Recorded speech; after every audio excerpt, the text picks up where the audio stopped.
Perfect. So my name's Malvika, and we're starting the Mind Matters series. The start of our series talks about negative thoughts and how that impacts people, and how it actually impacts the entire life. So just to start a little bit about me, my name's Malvika Behl. I'm a licensed professional counselor. I'm also a school counselor. I have been in the field of counseling since 2013. I have a master's degree in counseling and a PhD in counselor education. I have been working with children and families that have learning disabilities since 2018 now. Recently, I've been doing a lot of research to understand the impact of a diagnosis of a learning disability on the family system as a whole, and then the child, and how adults who either have diagnosed or suspected learning disability and how that impacts them. So I've done a lot of research, or I'm in the process of doing a couple of research that talks about the impact on mental health of people, because I think as a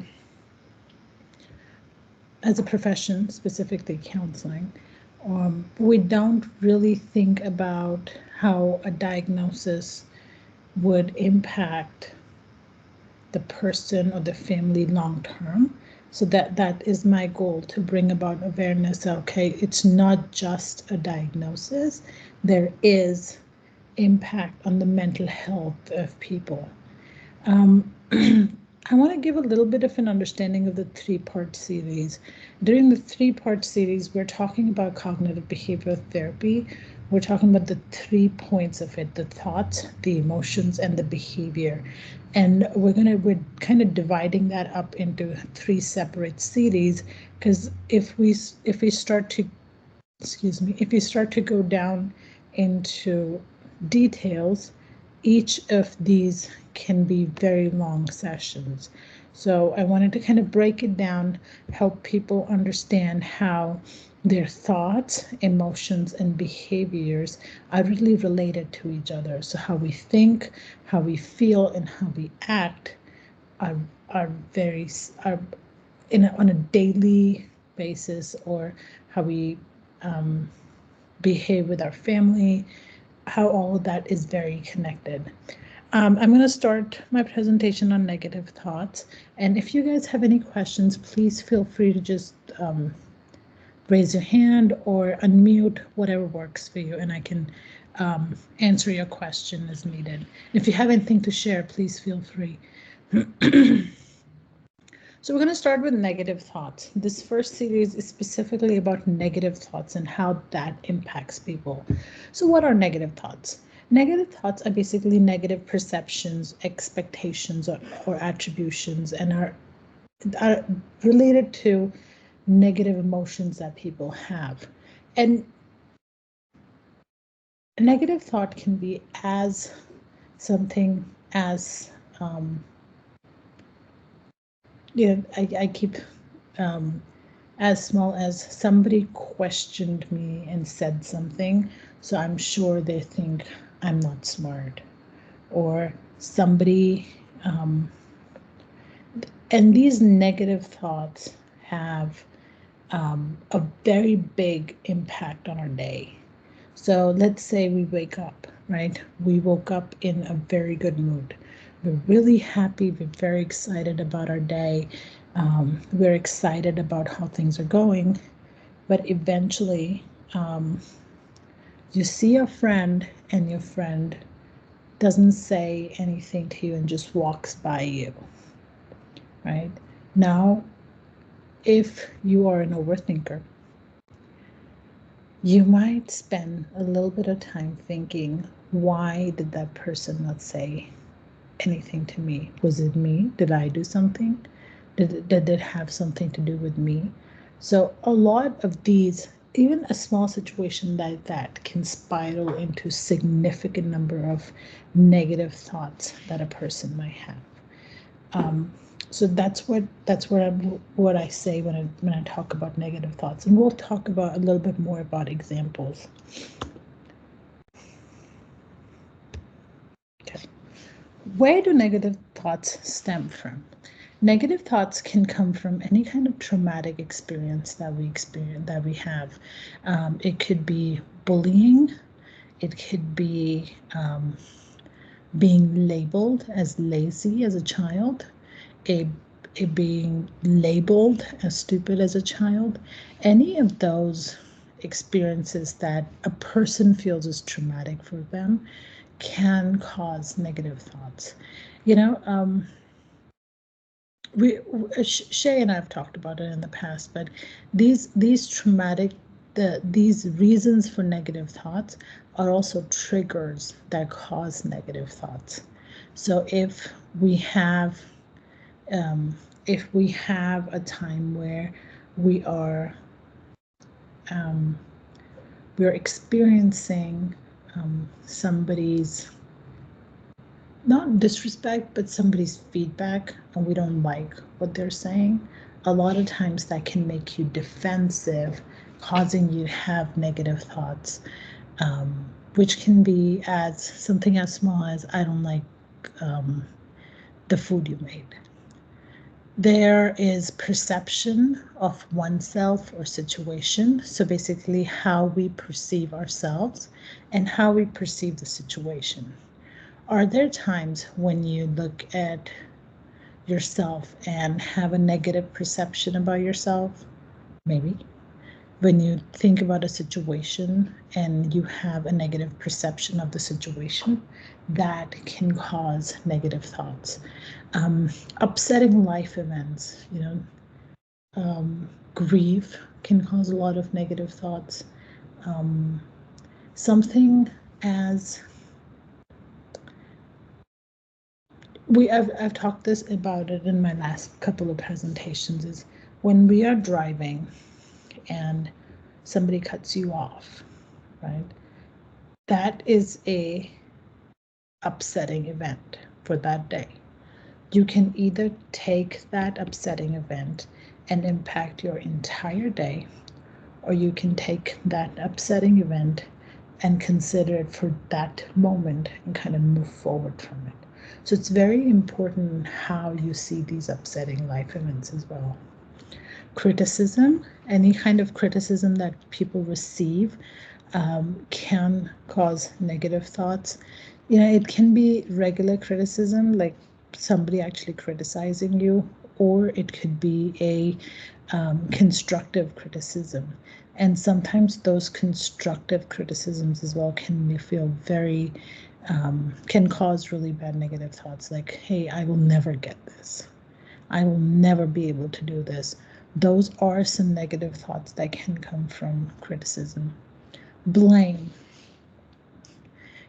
Sometimes when you're working in a team and things just don't go right, and somehow at the end of the day, you feel that things did not go right because it was your fault, even though it might have not, that whatever went wrong was not your responsibility, but you end up blaming yourself for it.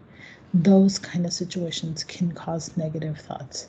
I put any others in there if anybody wanted to share or talk about any kind of things that they feel causes them to have negative thoughts.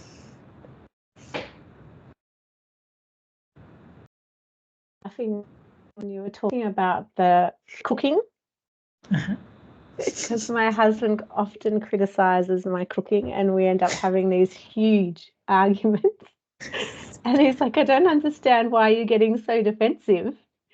But it's like he's insulted me to my core because you've gone and done all the effort. Have we talked about this before? Whether you've gone and done, we have, haven't we? That's why I was laughing, because you've gone to the effort of making the meal for someone and then you blow up. Because cooking takes a lot of effort and a lot of time. And when you are younger, when you have a learning disability as a child, you always have to put extra efforts into stuff. So as you grow older, and that's what I've been reading, you continue to put that effort. Like you always put extra effort into stuff.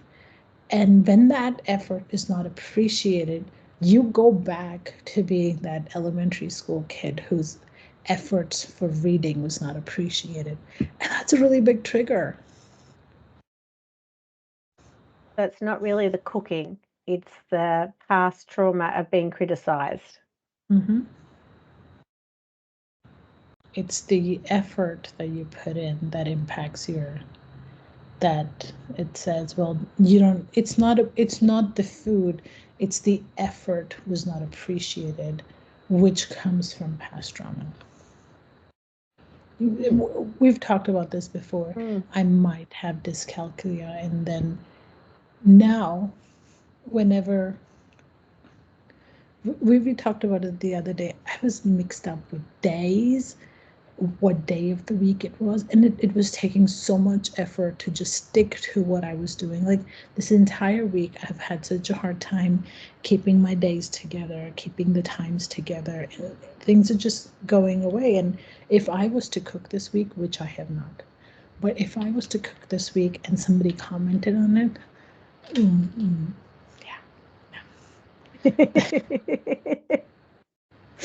that would have been a very negative experience for that person. And so we're not talking about it today, are we? About how do we learn not to respond so? How do we learn not to take it so personal? That's not in today's session, is it? A little bit. We will talk about it a little bit. We'll kind of go through the triggers, the triggers, kind of what causes these negative feelings. Right, so I won't ask any more questions then. Yeah, I'll mute myself again. So I have some negative thoughts here that I found online. Some I got from prior client experience, but most of it is what I got online. You know, success is not an option, poor self-image, people don't want to be my friends, everyone's blaming me. I'm not enough, I'm such a failure, there's no point in any of this, people must be disappointed in me, people just tolerate me and don't like me, I should be doing better in life by now. These are some negative thoughts that just to normalize it and validate it, almost everybody have. You know, with or without a learning disability, people have these negative thoughts. And how you deal with those negative thoughts is what your perception of life is, or how your day goes, or how your life goes. I could sit here and say, I am always the problem, and then just spiral down. Or I could say, right now I feel like I'm the problem, talk about my feelings with it, talk about my actions with it, and kind of reframe it as required. So, does everyone have negative thoughts? Yes, almost everybody has negative thoughts that impact their day and their life. So kind of a big thing about negative thoughts is basically identifying them. Where do these negative thoughts come from? Yeah. So there are these cognitive distortions or thinking errors that make us have these negative thoughts. So I'm going to go through each one of them. And Shay, if you wanted to give me an example, if you hear something and you feel like you have an example for it, go for it. Okay? Ignoring the good. You pay more attention to bad things and ignore when something good happens. A lot of times we are, as human beings, we're taught to be humble. You have to be humble, you have to be kind. So when somebody praises you, what a lot of what I have seen as a person is people are like, oh no, that's fine. It's very hard to take something good that the other person is saying about you. There was a time in the middle where I was really working on my negative thoughts, and when somebody would say, you know, something good about something that I did, I would turn around and say thank you, and that would be the end of that. So if somebody looks at you and says, "Oh, you're so good at this, and you're so amazing at this," you will see a lot of people turn around to you and say, "But you're good at this too, and you're good at this, and you're good at this." Well, take a compliment. What does that feel like? Do you find that it's women are more likely to not accept the positive feedback compared to a man? I think so. We're taught, well, culturally, I'm originally from India, so culturally you're taught to be a lot more humble. You have to be, so when somebody says good things, and then when there's that one person who says something bad about something that you did, or let's say you wrote a report and everybody's talking about how amazing the report is and how good you did, and then somebody looks at you and says, but there's that one spelling error in there, and then you spend your entire day thinking about that one spelling error rather than thinking about all the positive compliments you got that day.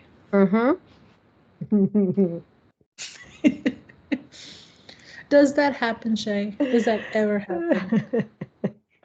Can you see all my trauma coming out now? It happens. It happens to almost everyone. When I work with children with learning disabilities or children in general, and we're working on behavior, these are some things that we work with a lot. Identifying them and understanding the fact that, we are good at a lot of things, but we'll make one or two mistakes. It is important to focus on the things that we're good at and learn from those mistakes. And I've written a dissertation. I'm pretty sure there are a couple of spelling errors in there. So, blowing things up, making a really big deal out of something that's small, or making something a little bit bad seem like the worst thing ever. So you take something like, let's see, what example can I give? So let's say you are, any example, Shay? Well, the cooking one is a good example, isn't it? Blowing up over a small thing, making it a lot worse than it is. But isn't it a big deal to you? Yes, I think like losing things can feel like, oh, the other day my computer, I couldn't get my keyboard to connect, and my keyboard stopped working, and it was the worst thing in the world. And I called Daniel, and of course he can't help me because he's in the car driving to work, and I'm like, now I'm stuck on half a computer all day, and it was the worst thing in the world. But really, and he came home and fixed it in 2 minutes, which made me even more angry because I couldn't fix it in 2 minutes. So yes, catastrophizing. Yeah. Yeah. Catastrophizing, making it sound worse than it is. As parents, you do that a lot. Something happens with your kid, and then it's a big deal to you, and your kid's already kind of moved on from it and forgotten about it. Yeah. I remember once Zoe fell and she hit her head. She cried for like maybe 2 minutes, and then she kind of moved on. And like after she went off to sleep, I called like the emergency line, and I was like, hey, she fell. And then the nurse told me, it seems like she's already moved on from it. It's like, well, apparently. But I made a bigger deal out of something that wasn't that big a deal. So kind of blowing things up. And these can happen when somebody pushes your triggers, when somebody touches your triggers. it can become a very big deal, right? Fortune telling, thinking you know what will happen in the future and it will be bad. Ever submit a grant and say, I'm sure I'm not going to get it? Yes. Ever had people announce a promotion at work and say, well, I'm sure I'm not going to get that promotion? Fortune telling. Yeah.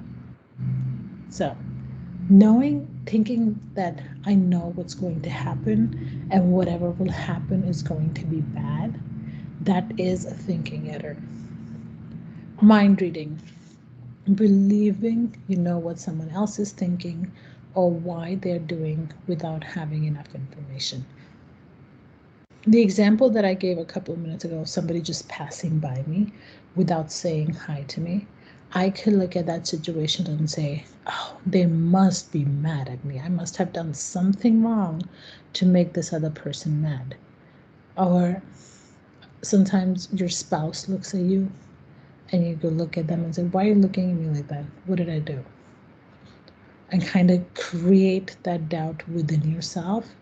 Even though there's nothing that you have done, your spouse was just looking at you, probably thinking like, oh, I got so lucky. But but you have this thought and all of a sudden it just spirals out of control. So kind of understanding that we don't know what the other person is thinking. Maybe the person who passed by me was just having a bad day and didn't really want to talk to anybody, didn't really want to acknowledge anybody, wanted to be by themselves that day. Maybe. Negative labeling, having a negative belief about yourself and believing the fact that applies to everything that you do. Well, I was never good at math, so I'm sure I'll not be good at anything else. Or me saying I was never good at math, so I'm pretty sure I'm not going to be good at doing research, which is my primary profession right now. So just saying stuff like, I was never good at this, so I'm pretty sure this other thing will also never happen, is negative labeling. Setting the bar too high, thinking you must be perfect in everything you do or otherwise you're no good. There are a lot of people out there who believe in perfectionism. Everything has to be perfect. Everything has to look perfect. Everything has to, when I am writing something, that has to be perfect. It is very important to remember the fact that there is bound to be one mistake or something somewhere. When you submit for a peer-reviewed article, when you look at your article and it looks perfect to you, like I've done everything, I did all the research, I put it together, I submitted it. Now this other person comes back with feedback and they have like these 100 questions that they have of feedback saying, well, this is not there and this is not there. This is great, but this is not there. And you're looking at the feedback and going, but what I submitted was perfect. So it's very important to remember the fact that perfection is very hard, and when somebody consistently tries to reach for perfection, there's a lot of anxiety involved with that.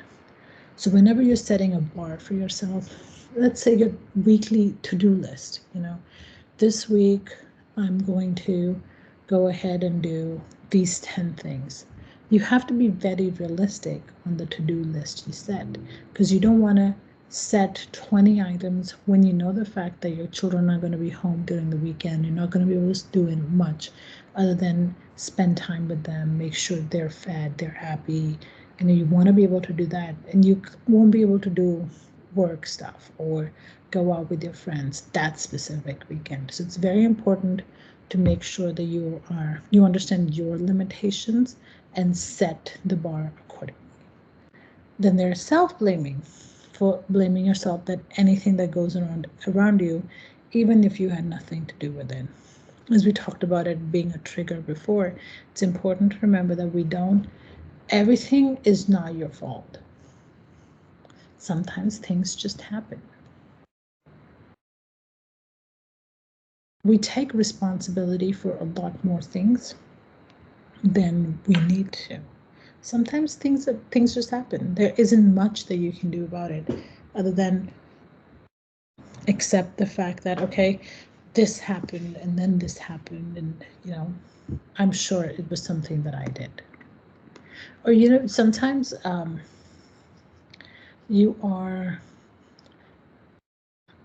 as a group of friends or in a meeting with colleagues, if something goes wrong, it's not always your fault to have to deal with the problem. You did everything that you needed to. If somebody missed something, that's not your fault. A lot of times we see people take responsibility for somebody else's actions. That's important to kind of address as well. Feelings is facts. And we will talk a little bit more about that, because that's something that comes up a lot. So I have a slide that we will discuss with that. But it's important to remember that feelings are feelings, facts are facts. And it's important to separate those two. We all have feelings, but there's certain things that are facts. For example, the sun is really hot. That is a fact. People say I am lazy. I don't know. That's a feeling.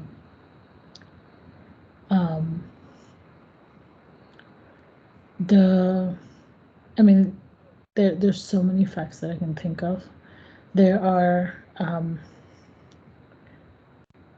not going to use the fact that I'm thinking of right now, but there are a lot of things that we think about, that we say, okay, we say it as a fact. For example, Shay just said, hey, whenever I cook, my husband doesn't like what I cook. Is it whenever you cook, or is it certain days? So it's really important to remember that. The fact is probably it's only on occasion. But the feeling is it's all the time. Yeah, because it happened once a month, and the feeling is it happens all the time. So he hates being a case study. Whenever you say it, I'm just going to pick on you a little bit more. Whenever you feel that, whenever you say he doesn't like what I cook, do you say it as a feeling or do you say it as a fact? It's probably more, or can it be half-half? Sometimes it is a fact and sometimes it is a feeling. But I think it would be more frequently a feeling than a fact. Mm-hmm. Yeah. So there's certain times when I cook stuff that even I don't want to eat, because at the end of the day, it's not pretty edible. That day, the food's inedible. It's not a feeling, it's a fact. But there's certain, so it's just important to remember those things. Should statements are really big deals in society right now. I should be able to do this. Or when you look at the examples that we set, I should be doing better in life. Those kind of things can be very I want to say depleting, but I can't think of another. But it can be very draining for a person, because I should have done this by now. I should be able to do this. I have worked really hard to remove the should from my vocabulary, because that's not something that I want my daughter to learn. You should do this or you should do that. There's a lot of could, there's a lot of would, but there's a lot of times when people say, oh, how come you should know that? Why should I know that? Those kind of things become really important when you're discussing it with people. Let's say, let me give an example. When you're working, I should get that promotion. That's a really confident thing to have, but are we setting the bar too high? Is it a believable thing, like believing things that have to be a certain way? I should be a good mother. I should be an amazing mother. When I was pregnant, there were a lot of people used to talk about, used to say, oh, you'll be such a good mother. I'm an average mom on my best day, So those kind of things are very important to think about when people are using should statements. Whenever you are saying, the reason I tell you these thinking errors, it's because it's really important to, one, recognize them when you are trying to say something. So when you learn about these, you work really hard to recognize them when you're saying stuff. So if something triggers you, if something makes you angry, or if something gives you anxiety, work on identifying them. Work on identifying how, am I ignoring the good? Or am I fortune telling? Am I mind reading? Or am I self-blaming? It's very important to remember. And you could be doing all of them in just one statement. So it's very important to recognize those when we are trying to work with people. When we talk about, I don't know what happened here, but we're just going to go with it. We're talking about facts versus opinions. This is what I'm going to spend the rest of my night thinking about. I formatted it and somehow it just went up, but it's okay. When we talk about challenging negative thoughts, we talk about, facts versus opinions. Facts is something that's verified based on research. It's universal. Opinions are something that are our beliefs and our judgment, based on personal belief and views, and it varies from person to person. And it's very important to recognize those two. So here I've written as facts versus opinions. You can write it as facts versus feelings. A lot of times I would give parents, the parents I used to work with, I would give them homework because there's a lot of self-blame. There's lots of guilt when your child's diagnosed with a learning disability. And I would tell them, here, take a piece of paper. It had facts on one side and feelings or opinion on the other. And you take it home and you write down what your thoughts were that week, and was it a fact or was it an opinion? And and if you do it for just one day, you will see how many opinions or feelings you have about things versus what are facts. So if you're able to write it down, that is very helpful to kind of recognize, okay, this is really not a fact. This is what I'm feeling here. My boss doesn't like me. Maybe my opinion. It's really not verified. It's not based on research. So I am not a good manager. Those kind of things, opinions, feelings, they're not really facts. So we're talking about all of this. So it's really important to, one, identify them. So here we are identifying those thoughts, right? And then we're identifying what those negative thoughts are. Then we are challenging them. Is it true? Is it true the fact that when my friend passed by me, she just walked away, she didn't really like me? Is that true? We kind of catch what we're feeling, say, okay, am I going into the spiral again? Am I going into thinking errors? And then we work on rephrasing it and practicing it. Maybe she just walked by me because she was having a bad day. Maybe I made a mistake on that report that I submitted, but I did these 10 amazing things. So it's really important to identify those and kind of focus on reframing those. So as we work on reframing those, then we can move forward and work on recognizing anything and kind of recognizing the feeling and the behavior. And then from our next mind series, we can talk about the feeling and then eventually the behavior as such. So that's what I have.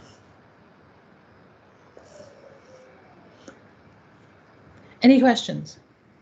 I forgot I was on mute. Anything from you, Pip? Oh no! Look, it's been just lovely listening to you and thinking about all the things that I get upset about. Look, this morning I was walking back from dropping my child off at holiday program, and a woman didn't say hello to me because I said hello to her. And then she had this face on her, and then I thought, oh, and then I was questioning myself and I had to go home and talk to my husband about it. And he said, well, people have got other thoughts